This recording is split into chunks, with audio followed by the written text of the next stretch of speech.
I was contemplating evolution the other night, as you do, and I got perusing various web pages in search of fun facts I can leverage at the two outings I go to every year to make myself seem smarter than I am. In short order, I landed on some pages about vestigial body parts, the fun little oversights of a biological process which isn't really all that impressive. I mean, evolution is essentially that autonomous vacuum robot that just rams into walls until it can find a clear path forward. Everybody knows about the limited utility of, like, the appendix, the tonsils, and wisdom teeth, so I figured I'd dig deeper. And in doing so, I discovered something very interesting. Did you know that hiccups might be attributable to our ancient frog ancestors? One of your great-grandparents was a frog. Many of your great-grandparents were frogs. Good more after Eve night, Cosmoronic number 2. I'm Fring and I hope you're doing well. So, last week when I was reviewing the episode, getting it ready to upload, goddamn, that was a depressing experience, which is a great way to promote your own show, but god damn. There were so many things that I did wrong, like so many mistakes, so many rookie mistakes, things that I should have, like, for starters, you know, I sometimes I like to think that that everybody knows who I am and that I'm super duper famous and beloved. Everybody loves me, and everybody knows about Fringy, of course. But you know, like, in the exceedingly rare chance that the one person who doesn't know who you are stumbles across your podcast, if you don't introduce yourself, I guess they're just left in this weird limbo where it's like, I'm listening to a plague doctor in a pixel art astronaut costume. So, rule number 1 when you're doing a podcast or anything, do introduce yourself. That might be a good place to start. So many long pauses too. You didn't get most of them because they're cut, and they're gonna get cut in this one too. But when you are speaking, and you do decide to pause, make sure that those pauses fall between sentences rather than in the middle of the sentence. Really awkward when you just have these long pauses because you don't know what to say. And then you have to try and find ways to make it work. And by work, I mean cut those out. Hopefully we're going to have less of those this time around. Also, I was clearly nervous. Like, or at least I could tell I was clearly nervous. I'm not nearly as nervous this time around. It feels like the standard thing of the first time is the hardest part, and then after that it gets a lot easier. And I mean, fingers crossed that that's going to be the case. But in terms of the observations about that episode, basically, I failed at several of the fundamental aspects of doing a podcast, which is really funny, considering how many of them I've been on. But hey, you don't learn if you don't try, right? I'm sure that someone put that more elegantly than that, but, you know, something along those lines. You don't know how you're gonna do until you give it a shot. So give it a shot. There's your upbeat, optimistic moral for this episode. Though, when we move on to a more depressing note right now, you remember the rickety chair that I was talking about last episode? The rickety, creaky chair that I was super worried every time I tried to adjust my seating was gonna creak? Listen to this. That's stupid. Listen to nothing. I'm readjusting in my seat, and there's no creaking. There actually is creaking, but there's way less creaking. What happened? Did you fix the rickety chair? No. The rickety chair has been retired. It is completely broken. Not completely broken. I can sit in it, but that chair is not in good health, to say the very least. Like, when I sit in that chair, it just sways everywhere, like all over the place. It's impossible to sit still. The seat was leaning forward. It was really annoying to sit in. Like, it was an actively infuriating experience sitting in that chair. So it's gone. It's gone forever. And now I'm sitting in one of those like those one of these like standard really boring office chairs. I've started shopping around for an ergonomic chair, and I'm I'm having flashbacks to when I was shopping around for a drawing tablet, in that I'm looking at all of these chairs. All of these different models from brands I barely recognize. There's different types. You got ergonomic chairs, you got the gaming desk chairs, and the ergonomic chairs themselves, it's like, well, they have a mesh back, and then like a padded base, a padded seat. Some of them have a mesh seat, some of them have a headrest, the lumbar support. I've been learning way more about lumbar support than I ever wanted to learn. And now I'm just in a situation where I have no idea what to buy. Which reminds me exactly of the experience I was in when I was looking for a drawing tablet. Because when you look at people's perspectives on the chairs, like reviews and customer reviews, some people love the chairs, and then there's a few people who had really bad experiences with the chairs, and so I have no idea who to trust, and I have no idea what biases are in play in terms of the people who are reviewing these chairs. I'm just totally stuck. My favorite part of this process, though, has been looking at the reviews saying, oh, look, a budget chair, you know, we're gonna look at chairs, ergonomic chairs on a budget. This one only costs like $400, which of course is more for me. I am becoming much more accepting of the fact that I am going to have to spend a lot of money to get a nice chair. I'm also a little annoyed because I've learned far too late, basically, that these, like, those gaming chairs that you buy, you know, the ones that have the colors, oh yeah, look at this racing gaming chair, it's so epic and cool, gamer fuel. Apparently those chairs are not very good, especially in terms of, like, back support. So I'm glad I bought it. What a great investment that was. I've been playing a lot of Mario Kart lately, and I'm not actually sure why that's been prompted. I think it's partly because I've been playing Halo, and I don't know. I've beaten the battle pass. I don't know what more to get out of it. And so I moved on to Mario Kart, which is a nice Mario Kart and Tetris 99. Man, do I love that game. I never would have known how much I would have enjoyed playing a Battle Royale Tetris game, but it legitimately might be one of, like, my favorite games in terms of just an easy one to go back to and keep playing. But Mario Kart 8 is another one too, because I've been jumping back in, playing online. That's been a lot of fun. It's a really easy chill-out game, which chill-out game and Mario Kart in the same sentence, but it is. You can just jump in for a couple of minutes, play a few rounds, races rather, and it's easy to have fun with that game. I do wonder if part of the reason why I've been playing Mario Kart 8 a lot lately is because of the recent news that Mario Kart 9 is happening. We haven't gotten that officially from Nintendo, but certain industry analysts have basically said that Mario Kart 9 is in active development. No release date, but that we may hear something about it this year. And the big takeaway from this specific analyst was that Mario Kart 9 may feature a new twist. So I've been thinking about that.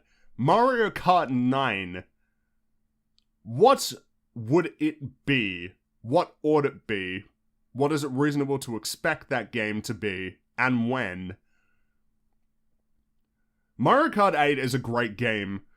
You know, people often have discussions about what the best Mario Kart game is, and I find that your pick for the favorite one is probably going to be influenced to some extent by which one was the first. It seems like in general with game franchises that the one that gets you into the series is often the one that ends up becoming your favorite. Think about Crash 2, Ratchet and Clank 3, but then there are, I guess, examples of that not being the case. Super Mario Galaxy was not my first Mario game by any stretch of the imagination, but it is my favorite. But nevertheless, it seems that way. And then thinking about my favorite Mario Kart game. It's kind of tricky. For a long time, I defaulted to Double Dash, but I think at this point it would be... It's hard not to say that it's 8, categorically. Mario Kart 8 is so full of content, and it's really polished. It's a really polished game. Tons of karts, and bikes, and characters, and different pieces you can unlock for those vehicles and change to basically find a kart that suits your playstyle perfectly. The amount of content is unparalleled. That's partly influenced by DLC, but I mean, it has to factor into it. It's got some really great courses, too. Like, some really standout courses. Mount Wario, Shy Guy Falls. Bowser's Castle in this game is really cool. And then, when you factor in the DLC maps, you got, like, Mute City and Big Blue. Excellent soundtrack. And I'm not just saying that because it's got a bunch of jazz in it and saxophones as the core instruments. I'm not just saying it because of that. I'm being serious, I'm not just saying it because of that. It's a really great soundtrack, super cohesive. And when you think about that, how big Mario Kart 8 is in terms of how many characters... It doesn't have a great roster, actually, though, I will say. There are a lot of absences, which... Fuck, is that a word? There are a lot of absent characters that were in previous games. Like, no Diddy Kong is just baffling. But putting, aside from that, it's a really great, it's a really big game, super robust, lots of modes. And I guess we're talking about Mario Kart 8 Deluxe, because 8 had more lacking features. But when you have something like Mario Kart 8 Deluxe, it has like 48 courses, like 40 characters. It's chock full of content. And when you think it's about as well, like the mechanics of that game, and where you would want to push it next. Is it time for the Mario Kart series to just become Nintendo Kart or Smash Kart? Might the series benefit from utilizing other Nintendo characters and worlds to a more significant extent than they have with the Mario Kart 8 DLC? Might it make sense for that series to essentially become a crossover franchise where you got characters from Mario, Zelda, Kirby, Star Fox, F-Zero, Pikmin, Animal Crossing, Splatoon. You have all of those characters in the game, and then you have courses that are inspired by a whole bunch of different Nintendo worlds.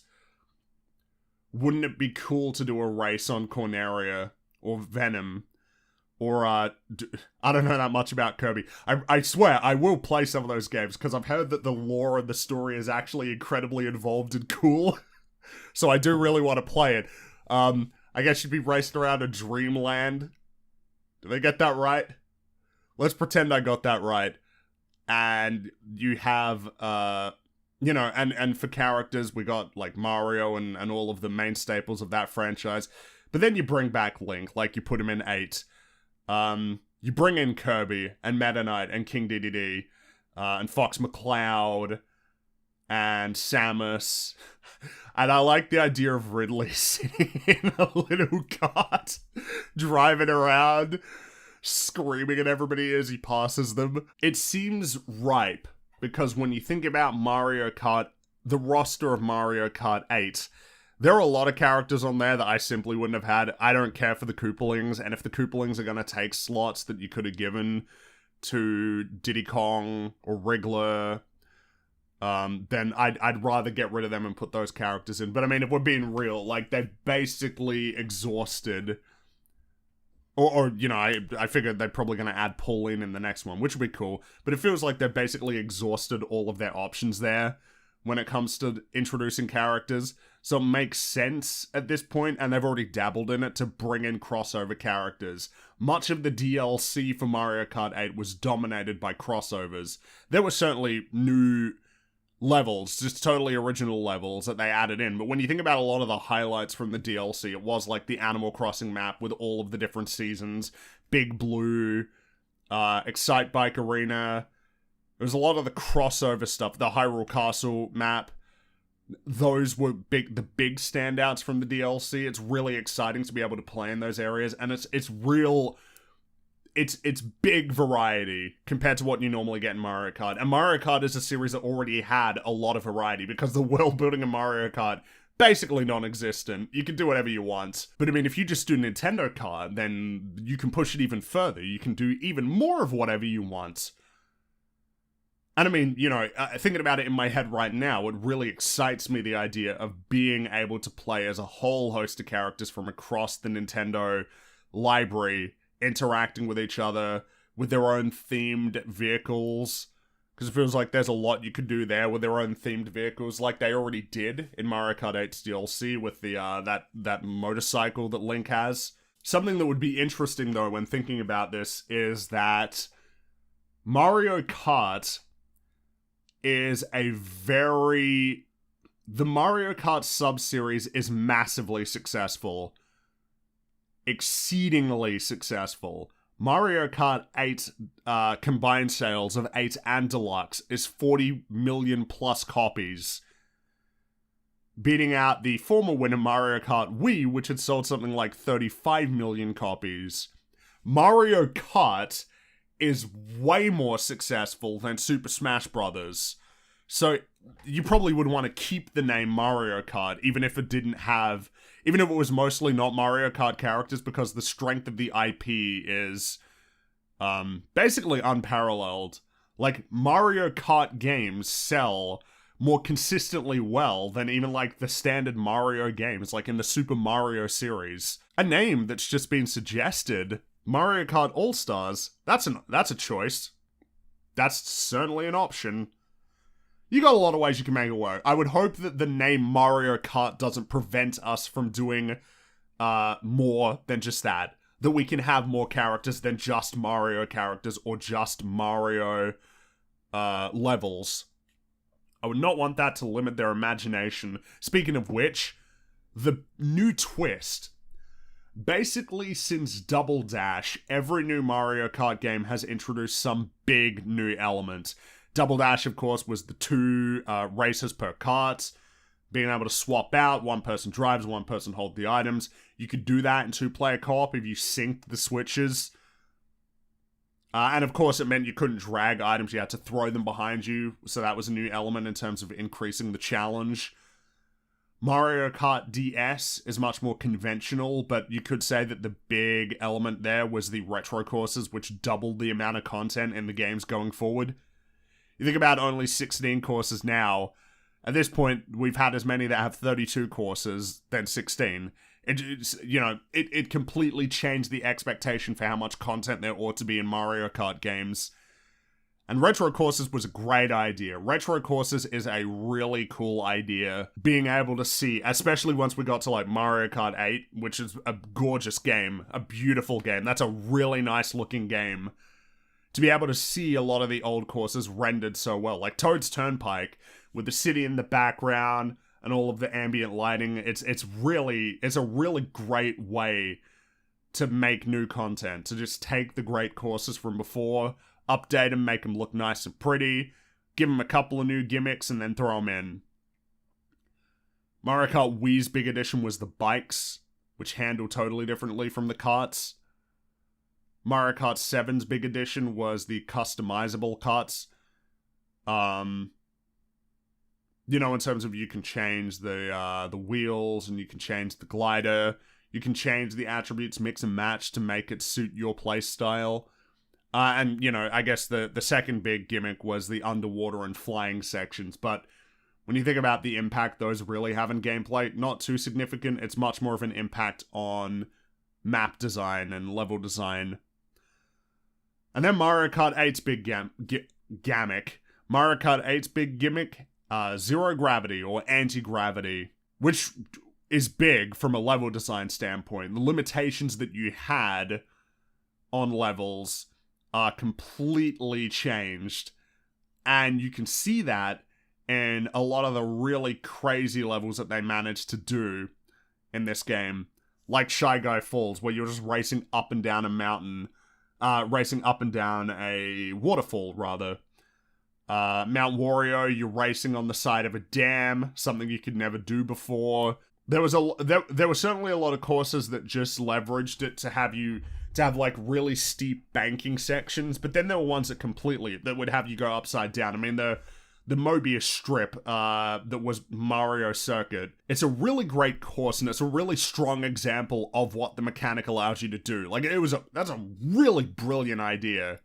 Because I'm imagining that somebody just drew a Mobius strip on a whiteboard and said, what if you could race on every side of this? What a great idea. To have that be the logo, like Mario Kart 8, is perfect. Anti-gravity, in terms of the changes that it had on the core gameplay, it's a bit harder to see. It had the element of if you bump into each other, you get a little boost. But I mean, in terms of the changes to gameplay, it's considerably less significant than having two races on a kart. Or bikes, even. Or the customizable karts, which it inherited. Of course, it has way more options for that. But I guess it would be that the really cool aspect of the anti-gravity system was that it blew the doors open in terms of level design. You could do whatever you wanted, and they really leveraged it to be super creative. Some of those courses are so creative that it's pretty unreal. But in the impact that it had on the kart racing itself is more limited. But I mean, the reality is that a lot of the more recent gimmicks that have been introduced for the kart racing have not been super significant. Gliding isn't that significant. Driving underwater is just that. You're driving underwater. The bikes were a big change for sure.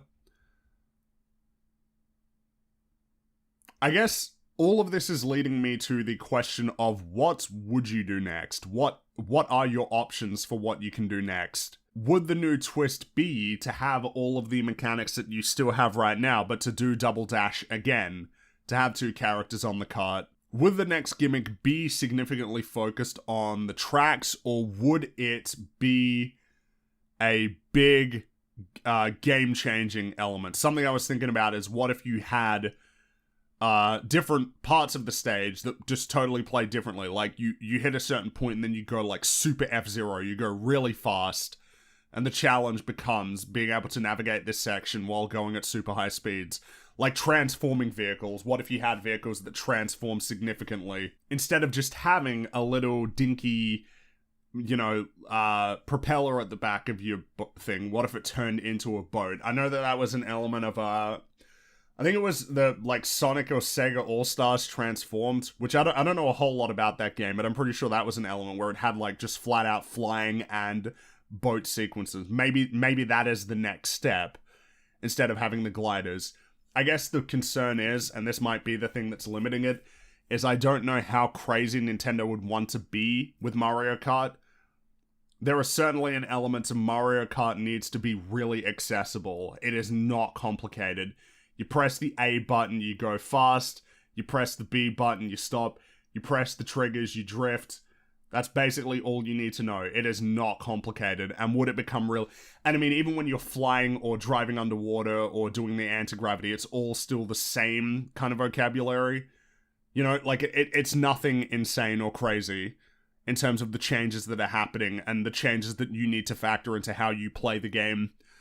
Whereas, if you actually had boat sequences or flying sequences, these are new mechanics fundamentally. But maybe they could find a way to make it super cohesive. Maybe they could find a way to make it clear for novice players, people who aren't super familiar with the series, or playing it casually. Because that is a big element of it. Mario Kart is a very accessible game, and they probably need to keep it accessible. Though I certainly hope that they bring 200cc by default. You definitely want to keep 200cc. Mario Kart 8 on 150cc was far too easy. Far, far, far too easy. You get ahead and it's over. Some suggestions include portals. I wonder what that would look like, but that could be really cool. I guess that's another one, though, where the gimmick is specifically the levels rather than a core change to the way that you're going to approach driving. I mean, there are a lot of clever people at Nintendo who've come up with a lot of cool ideas in the past. If they are working on figuring out a new twist, I get the distinct impression that it's going to be really cool and meaningful to either gameplay or level design. I guess the thing is that right now, it's hard for me to think about what that would be. And that's been the interesting thing in terms of speculating on what the next Mario Kart could be, How much content should be expected? Mario Kart 8 Deluxe is unparalleled in terms of the amount of content it has. Didn't launch with that amount of content, but I mean, Mario Kart 8 Deluxe has that content. 48 courses. It's a lot of maps. A lot of karts, a lot of characters. Will Mario Kart 9 have that many? Will it be able to have that many at launch? Now, you know, Mario Kart 8 launched with a lot less, but the thing is, you get used to what you have at the moment. And there definitely seems to be an expectation with Nintendo that there is always going to be more. We always expect more. But we've seen the consequences of that, right? With Super Smash Bros. Ultimate, we have now reached the point where there are like 80 characters. I think it started with 75. It was very difficult for them to figure out new characters to add because they had added so many. And we now look at that game, and it's impossible to see what the next one could be. It's impossible to see there being less, but it's also very unreasonable to see the next one having more. It's reached a point of how much more can you do? How much more can you add realistically? I feel like Mario Kart is starting to reach that point. Like the Nintendo card element would be a big shift, but that we will eventually end up in a very similar place. Nintendo, unfortunately, a lot of other games, like you look at fighting games, it's pretty rare that the rosters will keep getting bigger and bigger. They usually stay pretty consistent. Sometimes they come back down. And that's fine. Like, people don't really have a big problem with that. You can have a lot of beloved characters not return, and people will be okay with that to some extent. I mean, people get upset about it for sure. But if the next Super Smash Bros. Launched with half the roster, people would be furious. Despite the fact that half the roster would still be, what, like 40 characters? Way more than most fighting games have at launch. Yeah, how much more content can they add to Mario Kart if they were to stick with just Mario characters and just Mario locations? What more can you do? Will it be as simple as leveraging the variety that is afforded to you through the new Mario Kart game, the new Mario games at release? Like, hey, we can have a course on New Donk City and a whole bunch of areas that we see in the new Mario Kart, or like a Bowser's Fury level. Is it that simple that you can just keep using the new editions of the new Mario games and go from there? Will that be enough? I wonder if that will be enough.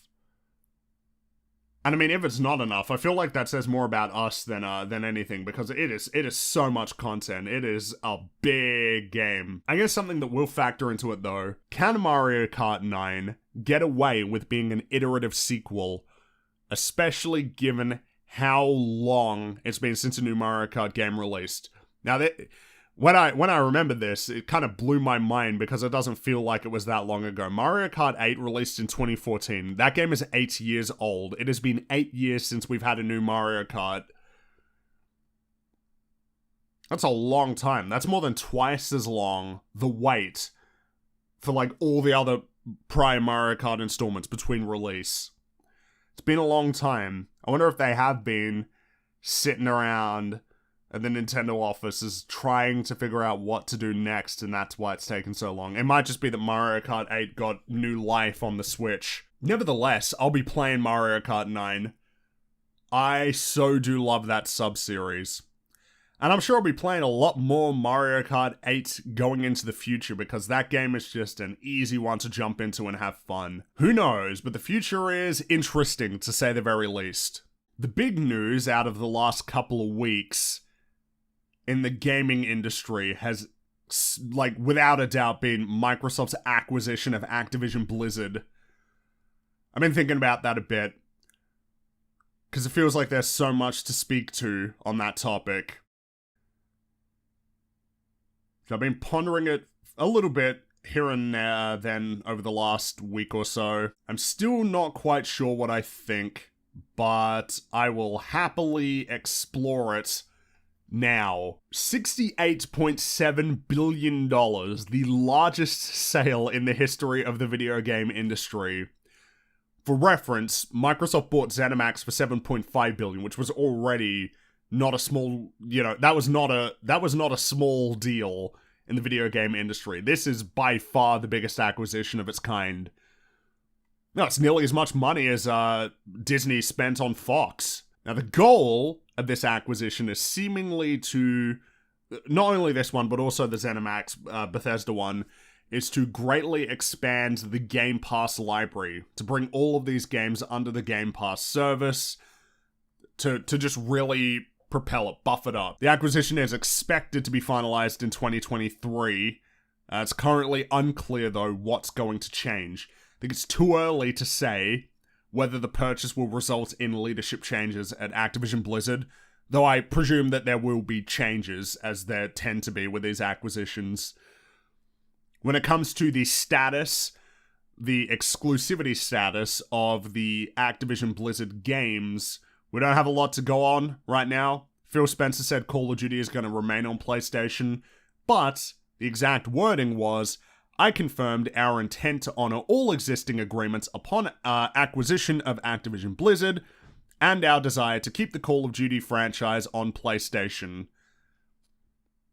Now, that's a bit more wordy than just, yeah, it's going to be on PS5 going forward. And things do change. And I think it would be a little bit naive to assume that all, or even most, of Activision Blizzard's IPs are going to remain multi-platform. Existing agreements. There will be new ones. The controversies, the current controversies surrounding Activision Blizzard have certainly come up in the discussions regarding this news, which makes sense given how serious and important all of that is. I'm not going to go into too much detail on it, but I mean, to get an understanding of what's going on, the harassment and employee discrimination allegations have resulted in the company being sued by the California Department of Fair Employment and Housing, which itself triggered an investigation by the SEC. It's a big deal. It is a very big deal. However, for this discussion, I'm going to be focusing more so on the implications of the acquisition on the industry as a whole, like what I think it's going to change in terms of the core paradigms of the industry. You know, when it comes to Microsoft, Sony, the companies themselves, the landscape, where games get released. That's what I've been thinking about over the last week or so upon hearing this news. Partly because it is just the next step in a trend that Microsoft's strategy seems to be buy companies, buy them, bring them into the fold. And this is just the next step in that strategy. It started smaller. It was buying individual studios like Obsidian, and then it went to buying ZeniMax, Bethesda. Now it's gone to buying one of the largest publishers in the industry. If they can buy Activision Blizzard, they could have bought anybody in the industry, bar Sony, or the other one would be Tencent. That's another one of the biggest ones. And through this acquisition, Microsoft now has, categorically, the largest catalog of first-party franchises in the industry. It's unparalleled, but all of it has been obtained through very pricey acquisitions rather than the creation of new studios. There are exceptions, of course. The Initiative, which is one of their new studios, the ones who are making the Perfect Dark reboot, they were founded and pulled a bunch of talent from the industry, and of course, creates new jobs. But most of it has just been buying existing companies, buying existing franchises. As a consequence of this acquisition, Sony's first-party lineup is now not even close. It's not even comparable. Sony has way less studios under its belt. Way less. And it wasn't always the case. I'm pretty sure that there was a time a few years ago when Sony had more studios than Microsoft, but that's totally changed now. Microsoft started by establishing new teams and buying up small teams, but now they've essentially bought an unparalleled first-party lineup. Whether or not all of those remain exclusive, even if that's not the case, there's still going to be a whole bunch of exclusive franchises. I say exclusive because they're going to be out on PC, but I guess for the purpose of this discussion, games that will not be coming out on PlayStation or Nintendo consoles. Some of them come out on Nintendo consoles, like Cuphead and stuff, but a lot of them are going to be exclusive to the Xbox ecosystem, or Xbox and PC. Not to say that PC is part of the Xbox ecosystem, but, they're not going to be on Sony or Nintendo platforms.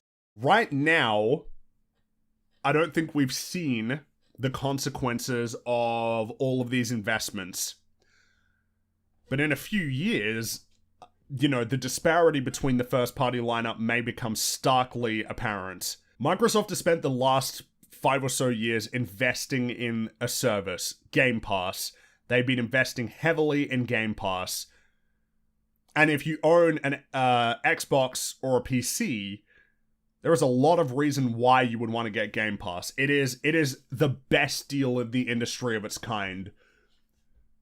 It is an incredible deal, and it keeps becoming a more appealing deal with the more stuff that they are continuing to add to that service. Bringing in all the Bethesda games, it's a big buffer to that. But now bringing in, you know, Activision Blizzard's catalog, which I think it can often be hard to think about how big that is because of how much that fucking company has focused in on, like, Call of Duty and, like, a handful of Blizzard games. But Activision has a big suite of games, that a lot of people would like to be playing more of regularly. When more of these games begin rolling out over the next couple of years on Game Pass, not including, you know, even beyond the stuff that they've acquired, but the things that they've been working on for a while, like Playground Games is making Fable, Obsidian is making their own RPG. I'm pretty sure that there's a new Forza on the horizon as well. It's not a Forza Horizon game, so it doesn't really work as a pun. There are a whole bunch of new games that are coming soon, in the next few years, and there's no way that that's not going to affect Sony. You know, last generation, in part because of the big backlash to, you know, the Xbox One and everything to do with online and live service and everything like that, because of the big backlash that you saw in certain circles of the industry, Sony jumped on the cinematic third-person action-adventure game with stealth elements bandwagon hardcore. And, you know, it worked out for them at the time because a lot of those games sold really well. PlayStation 4 sold very well. Especially by comparison to a lot of the games that were coming out on Xbox and Xbox themselves. But, you know, there's no variety there. To be clear, there certainly is variety. There is variety in the games that they release. But I mean, when you compare the similarities of Uncharted and Horizon versus the similarities of Halo and, like Halo and Psychonauts 2, you know what I mean? Like, there is a lot more variety in terms of the IPs that Microsoft has invested into. You think about a lot of their big ones. Halo, Gears of War, Forza, that used to be the meme. Halo, Gears, Forza, that's what you got on Xbox, and that was all you got. Meanwhile, during the PS3 generation, there was a ton of variety on Sony's platform. They had first-person shooters, they had third-person shooters, action-adventure games, platformers, racing games, a lot of variety in racing games, like from, you know, you had Gran Turismo, but you also had, like, kart races too. Tons of variety, especially when you factor in independent games that were released on PlayStation as well. Now, you think about the big Sony franchises. Uncharted, third-person action-adventure game with stealth elements. The Last of Us, third-person action-adventure game with stealth elements. Horizon, third-person action-adventure game with stealth elements. Ghost of Tsushima, love that game, but third-person action-adventure with stealth elements. Spider-Man, third-person action-adventure game with stealth elements. I do like that game a lot too. I like a lot of these games, but they're all very similar. They are all very, very, very similar. The big one that is not like those is Gran Turismo. So, you know, that presents a problem. If you like that type of game, then you're doing very well if you buy a PlayStation. It's a great choice. If you don't, what does it have to offer you that you wouldn't be better served getting if you got a PC? I mean, of course, I would always advocate that you should just get a PC, because especially with the way that all of this competition between consoles are panning out, it seems like PC just gets all the games. And of course, PC's got all of the other benefits of customizability, better options in terms of, you know, not only just graphical options, but control schemes. You know, PC's awesome, like, categorically. You should be getting a PC. If you get a PC, you're doing very well, seemingly, especially now that we don't care about not keeping games on PC anymore. We'll just put them all on PC. But I mean, if we're looking strictly at, I want to buy a console, if you like more than third-person action-adventure games, at this point, with all of these acquisitions and investments and the teams that Microsoft now has under its belt, why would you not get an Xbox instead? Like, if you're not going to get a Switch, which I would advocate getting a Switch because the amount of awesome games on that console, I do love my Switch. So happy I got my Switch. So many great games on there. But we put that to one side for now because Nintendo has achieved creating a console that is functionally different from the rest. And so it is in a league of its own. It is its own thing. It is not competing directly with those platforms. Because when you get a Switch, you're not getting PlayStation 5 and Xbox are essentially the same thing. The difference is the games. Whereas with the Switch, you're getting a totally different form factor. And also, like, you're getting a whole bunch of games that are just never going to be released on those other platforms. The Switch is a really great console, and it's kind of off to its own place. When you compare PlayStation and Xbox, you know, Xbox now has shooters, action-adventure games, RPGs, and multiple different types of RPGs. You got, like, top-down RPGs, first-person RPGs, third-person RPGs. You got racing games, and more variety in those racing games, too, because the Forza Horizon sub-series, you know, that's the arcade one.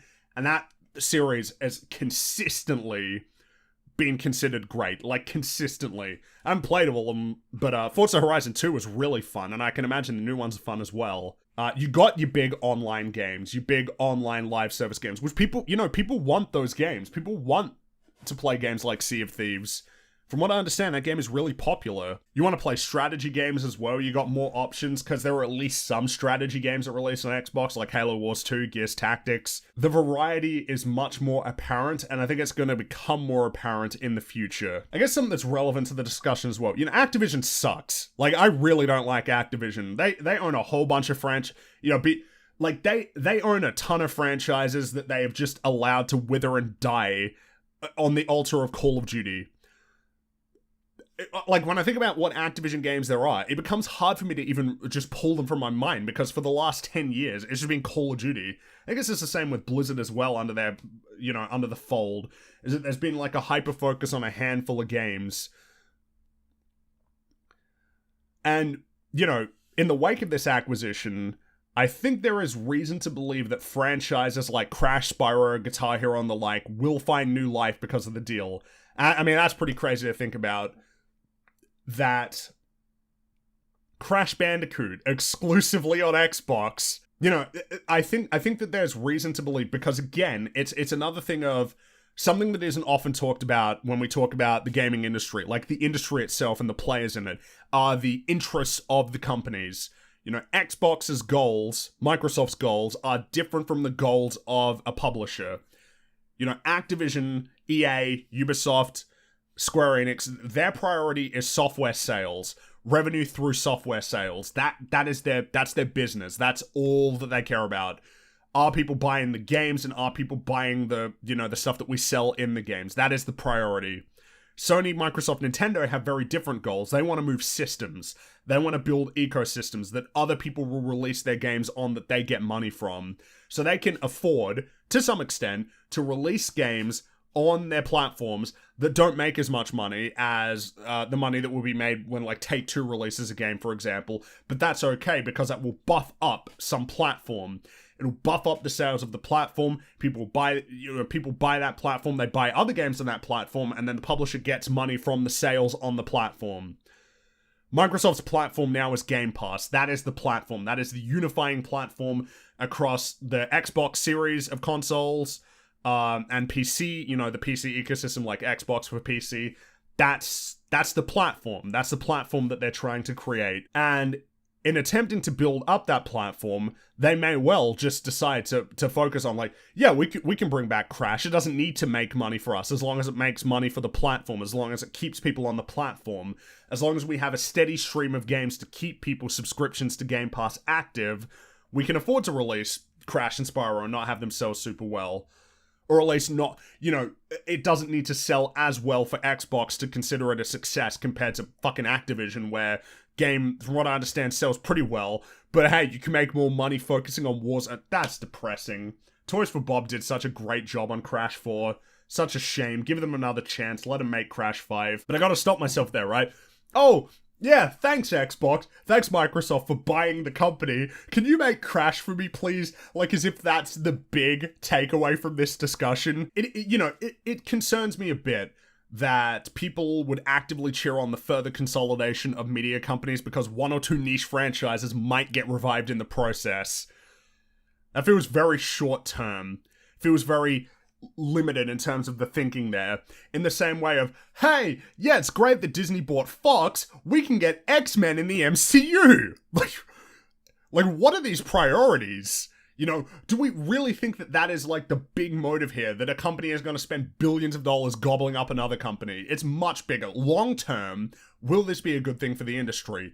Is it a good precedent that's being set by the competition to win? You know, by just, hey, you're not doing so well in terms of like sales and things like that. Just buy the competition.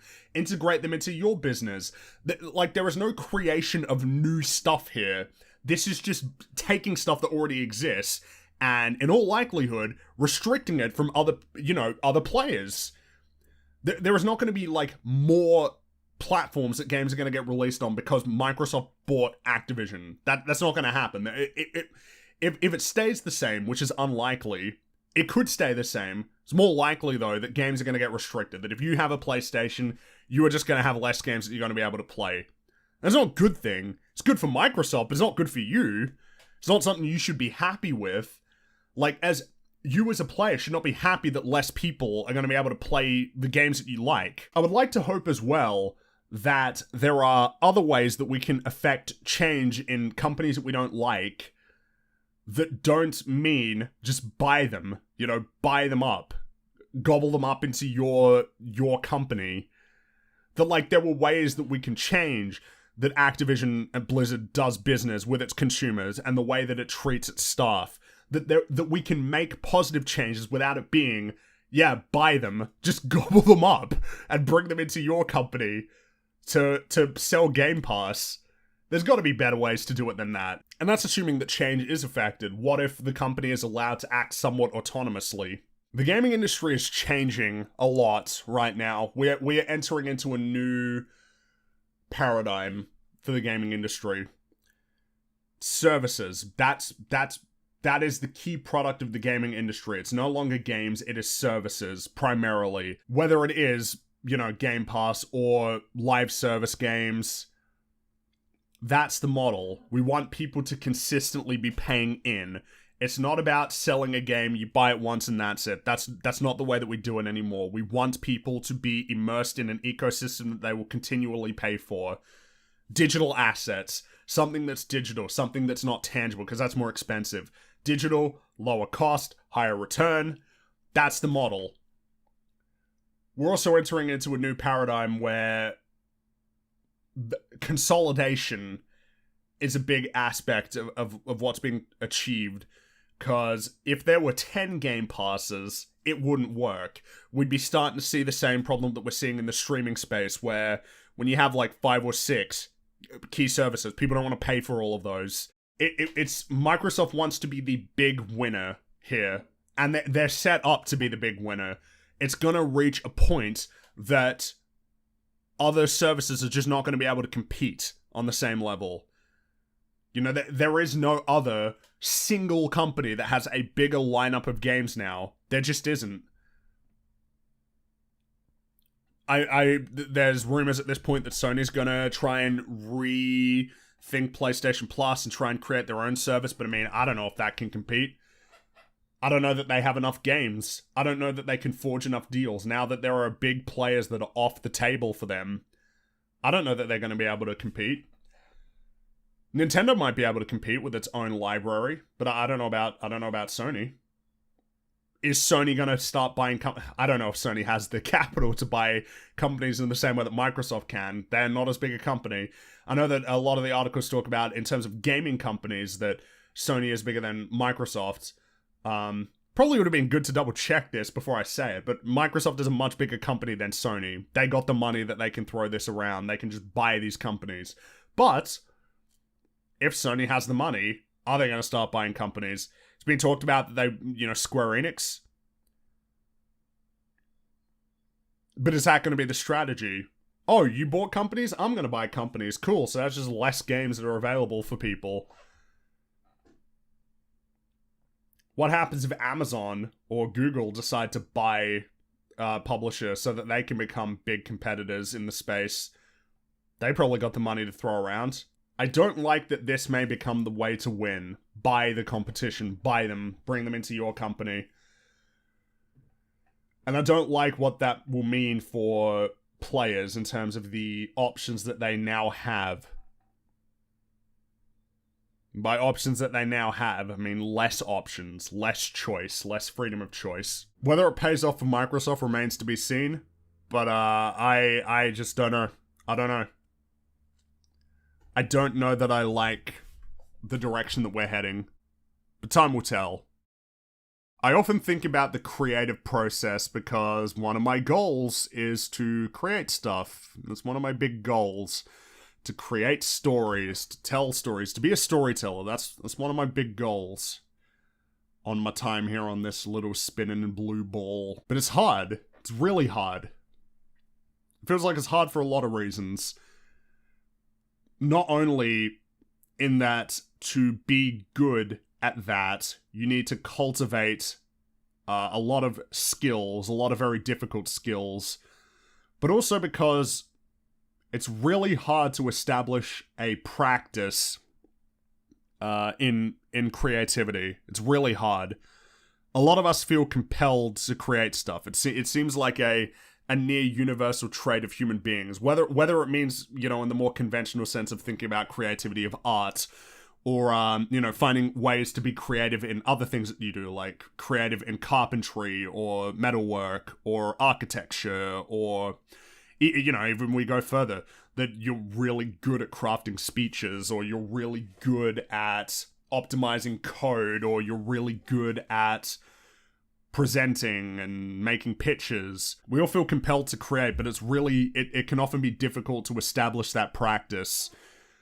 It's not as simple as having the idea. To execute on the idea, that's another thing. It's really tricky. It's something I often struggle with. Being able to consistently be creative and to maintain the practice. Especially in the face of, just like the knowledge that you're not where you want to be yet. That there's so much more that you need to learn. So much more practice that you need. That it may well take years before you reach a place that you're happy, and by the time that you reach the place that you're happy, you're probably not going to be happy, because the more that you know, the more that you know that you don't know. Dunning-Kruger is very much a real thing when it comes to creative enterprises, or at least it has been in my experience. Start off really confident, but then as soon as you actually start to learn about the discipline, the confidence craters, because you know that there's so much that you need to learn. But I mean, it's a process. It's not a destination, it's a journey. Creativity is a journey, it's a process. It's a process of constant learning, constant striving to do better than you did before. But it can be hard to push through that. It can be really hard to look at something that you're doing right now, to know that it is just not where you want it to be, and to basically suck it up and just keep going, and accept that the only way that you're going to reach that point is through continued practice. That to realize the ideas that you have in your head is not as simple as to have them. You need to cultivate the skills to be able to bring them to life.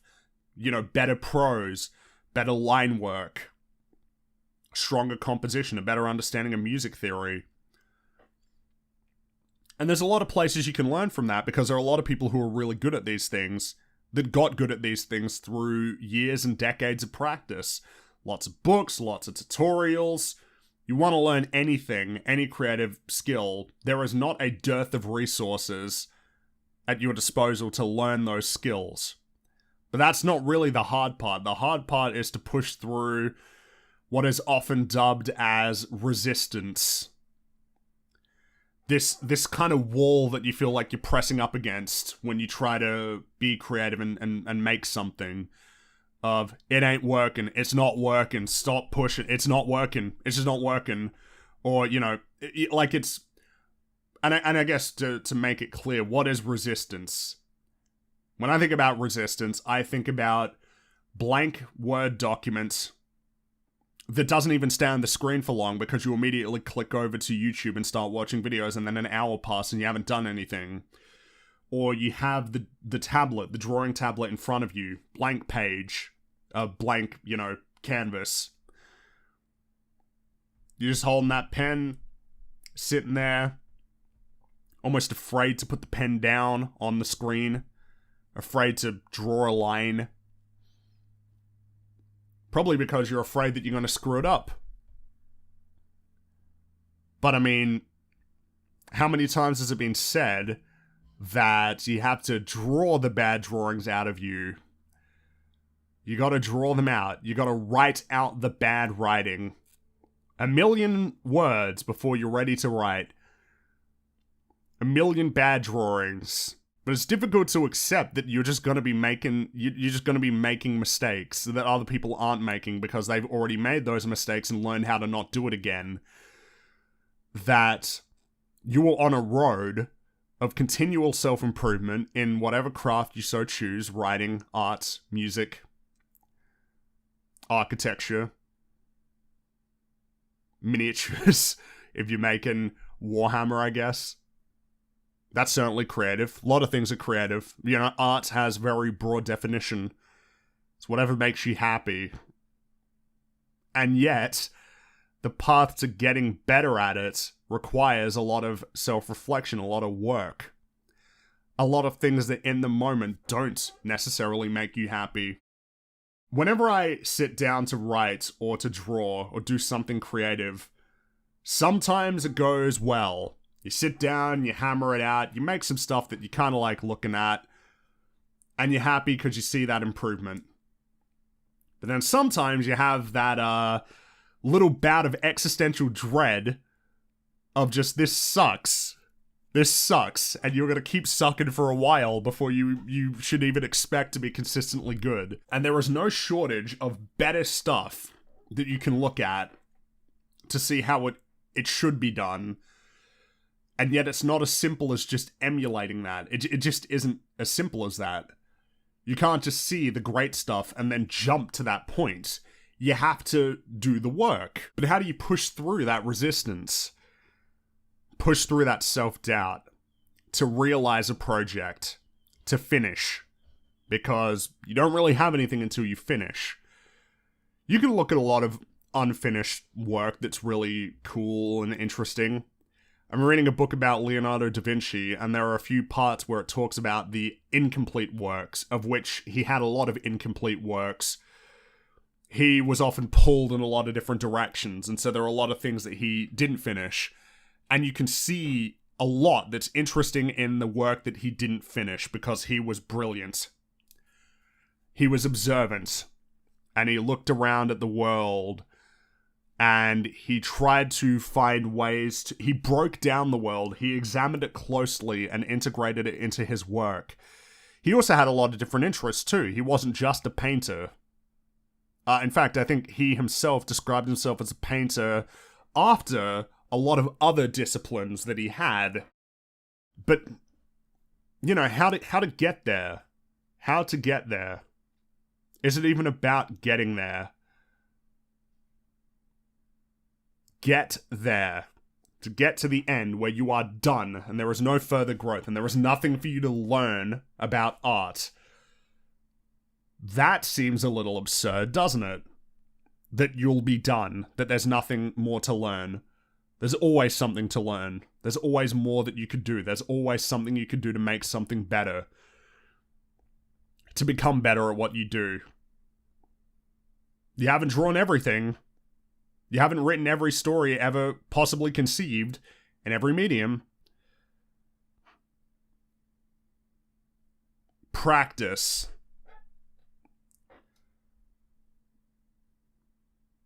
Practice. The creative practice. The process. Repeated, consistent development. To sit down every day, regardless of how you're feeling that day, and making yourself do the work. for the sake of the work itself. Not for accolades or fame or approval, but for the sake of doing the work, because it is a really meaningful expression of you. It is a uniquely human thing. To take something abstract in your head and to realize it, and to take joy in the act of realizing those ideas, whether or not it pans out, whether or not you fully capture that idea, whether or not it resonates with anybody, but the process of taking it from your mind and bringing it into the world. To find joy in that, despite the things that you're not that good at, despite the work you need to do, despite how much you need to learn about line art, color theory, prose, just grammar and vocabulary, music theory, different instruments. Despite all of that you need to learn, that you know that you've still got to learn, to find value in the process itself, the value inherent in the process itself. Because nobody can take that away from you. That's not reliant on other people. That's just you. The value is in doing it, not in the rewards, not in the final outcome. The value is, yeah, the drawing sucks, but I mean, I had fun drawing it. And hey, I learned how not to draw this shit drawing. You know, in each mistake, there exists a lesson to be learned. And deliberate, focused practice is always going to yield good results. You're always going to get better. It's hard to get worse when you're practicing. And a willingness to fail and to accept that you're going to screw it up sometimes and that it's not going to work out the way that you thought it would. You're not always going to fully realize the idea, but to be happy with that and content with that and to just keep pressing onward, striving to get better at what you do, to get better at expressing yourself through some discipline. That seems really reliable. It seems more reliable than focusing on any external rewards. Of course, you can get worse through practice. You can practice wrong, you can reinforce bad lessons, but you know, it feels like even if you're learning the wrong things, at least you're learning something, and there's potential to unlearn those mistakes, as opposed to doing nothing, to be completely inert, too afraid to even put the pen down on the page and draw something, afraid to screw it up, and then you don't do anything. But that's not a problem that you run into if the value that you pull from what you're doing is to simply do it.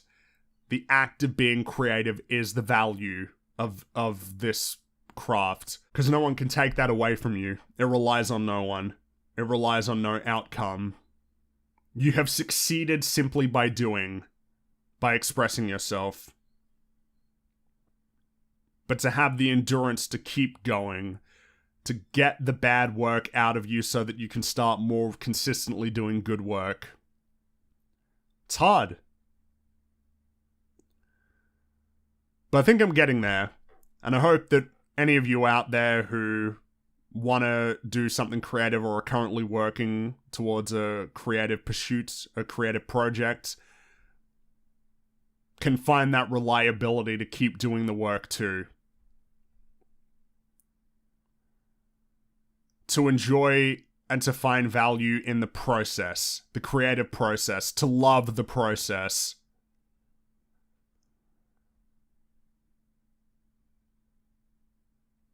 Last week I made a cartoon called Mr. Milkshake.